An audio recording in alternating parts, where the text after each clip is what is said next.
তাৰিখে আমাৰ নয়াবস্তিৰ ৰাজা বড়ো নাম ব্যক্তিজনে তেল আনিব গৈছিলে ডিজেলৰ। এইটো আহি থকাৰ সময়ত মাধৱ কলিতা নামৰ ব্যক্তি এজনে চোকা অস্ত্ৰৰে প্ৰহাৰ কৰিছে। আৰু এইটো ঘটনাক লৈ আমি ইয়াতে খবৰ কৰিব আহিছোঁ।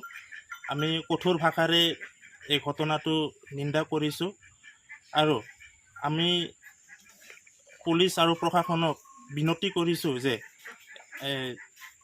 দায়বদ্ধ লোকজনক সোনকালে এৰেষ্ট কৰিব লাগে আৰু আঘাতপ্ৰাপ্ত ব্যক্তিজনক উচিত ন্যায় দিব লাগে।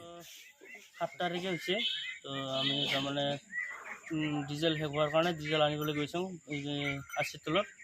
আশীতলৰ পৰা ঘূৰি আহোঁতে তাৰমানে এহেঁতে বাটত 4-5জনমান মানুহ আছিল বাগাত দি পেলাই। তাতে হৰণ দিছিলোঁ, হৰণ দিওঁতে এহেঁতে পটাপটকৈ উঠি পেলাই ডাইৰেক্টলি আমাক এটেক কৰাইছে। বোলে কোনো কথা নাই, কোনো বাতৰা নাই, ডাইৰেক্টলি এটেক কৰা হয়। মই গোটেইকেইটা তাৰমানে একজনক চিনি পালোঁ, মাধৱ কলিতা বুলি। চিনি পোৱাৰ লগে লগে ইয়াৰ নাম কোৱাৰ লগে লগে বাকী কথাটো গোটেই পলাইছে চিনি পাব বুলি।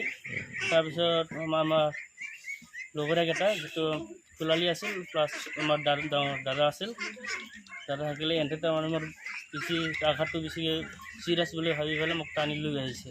ডাইৰেক্টলি মোৰ মেডিকেলত পঞ্চাইছে, মানে মুছলপুৰ মেডিকেলত। তাৰ নেক্সট দিনা আহি পেলাই 8 তাৰিখে আমি তাৰমানে বৰবৰী থানাত কেছ দিছোঁ মাধৱ কলিতাৰ নামত। তাৰমানে মাধৱ কলিতাৰ নামত কেছ দিলে এতিয়া মানে একো ন্যায় পোৱা নাই আৰু আমি ন্যায় লাগে আমাক, কিবা একশ্যন লোৱা নাই এহেঁতে, ন্যায় পাব লাগে আমি।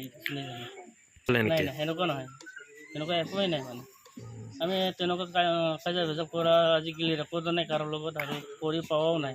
আপোনাক এনেকৈ এটাক কৰাটো কিয়ৰ কাৰণে কৰা বুলি আপুনি ভাবে? সেইটোতো তাৰমানে এটেক কৰাটো তাৰমানে আজকাই কৰিছে, বোলে মানুহ চিনি পালে কৰিছে না বোলে আজকাই কৰিছে, এইটোতো এতিয়া ক'ব নোৱাৰিম মই। কাৰণ কোনো কথা নাই, বতৰা নাই, ডাইৰেক্ট গাড়ীৰ ওপৰত ডাইৰেক্ট এটেক কৰিলে যে, সেইকাৰণে তাৰমানে কোনো ধৰিব পৰা নাই কিয় কাৰণে কৰিলে এটেক।